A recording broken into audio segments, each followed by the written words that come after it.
Hey everyone, welcome back to my kitchen. Today we're making this simple fried chicken recipe. Stay tuned. Now for this recipe, I'm using chicken legs, aka drumstick. That's what you call it in your neck of the woods, and some thighs. I'm just that girly. I'm a thigh and drumstick kind of girl. Now what I'm doing here, I'm just gonna go through and clean up the chicken, burn off or singe off, as Jamaican people say, the little excess here and this little yellow thing on it. I don't like it, so I always go in and scrape it off.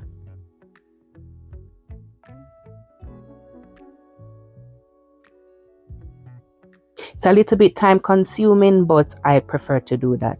Now, as I said before, like the little hairs or the feathers, whatever you call them, I'm just gonna just pass them over the fire and they will just burn off real quick. Don't worry, the chicken, it's not gonna affect the chicken in no way, no temperature, nothing. Now I season this with some chicken seasoning and some garlic and onion granules. I don't know what happened to the clip for that one, but hey, you know, we still are gonna put the video together. So I season that up and let that marinate for a few hours. For best results, you want to marinate this overnight.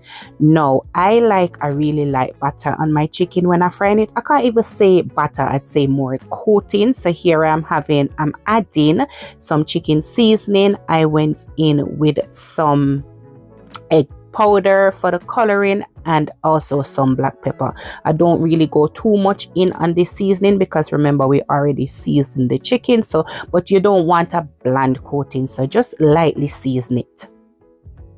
Now after I've done this, now I am using a bag. Sometimes I use a container, sometimes I use a bag depending on what my hand go on first. Today I'm using a bag.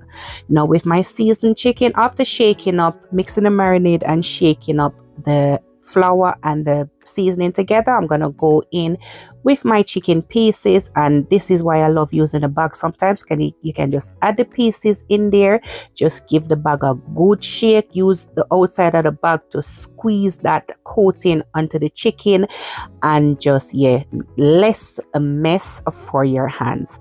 Now once you've done this, make sure before you put this in the oil, be sure to shake off the excess flour. Now whilst I'm doing this, I did go ahead and put my oil on the fire to, for guan get hot.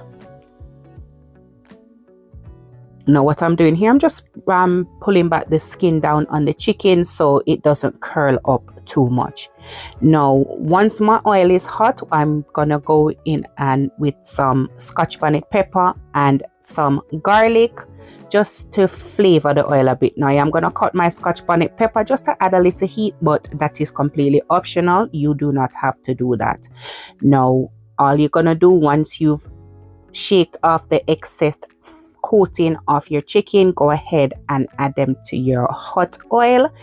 Please make sure you do not overcrowd the pan, because then the temperature of the oil will drop and then you won't have that nice crispy skin on your chicken, and the chicken will probably start steaming but rather than frying. Now these pieces, they will take roughly between 12 to 15 minutes to fry depending on their size. Now I always use an indication when your chicken is finished frying. As you can see now, the bubbles are quite vigorous. When the chicken is fried properly, the bubbles, you will see that the bubbles will reduce. Now what I like to do, once the chicken is frying, I do like to go in and put some little stab with my fork or even a knife in there before I turn it over again. I did turn this chicken about 3 to 4 times, and as I said before, if you look at the bubbles in the pan in the oil now, they've reduced drastically, and chicken is ready. Look at that chicken, it just looks so juicy and just nice. Now once I remove this chicken, I do like to go and put them on a wired rack. I do line it with some baking paper and also some napkins. Put the chicken on top of the wired rack, because then when the oil drains from the chicken, it just literally goes down onto that and the chicken is not sitting in oil basically. So once I remove all my chicken now, because you use the coating and the coat is the flour, I do like to go in and clean my oil before I add the other batch of chicken, because I find that when you have debris in the bottom of the the pan or the pot, it tends to make the chicken start burning. And I am not using a lot of oil, as you can see. Now I have this little gadget that I bought to strain the oil, and I'm just gonna pour the oil on it, and what it does, it just catches all the you know, the little flour and the bits that fell off from the chicken. As I said before, you don't want this when you're frying your next batch, because it sticks to the chicken and then the outside just starts to look burn and black and all sort of nonsense, and the inside is just raw.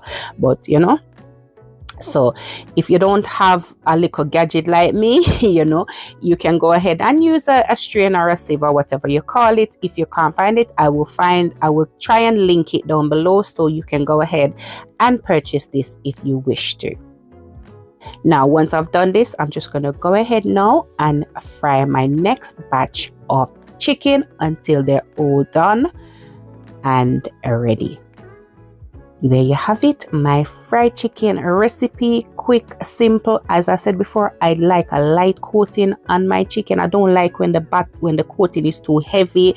I just find it's just too much. Job won't tired for through it. So I just like to sink my teeth into the chicken and the chicken is cooked. Guys, thank you so much for watching this video. Don't forget to give it a thumbs up, leave me a comment, and I will catch you in the next video. Bye guys.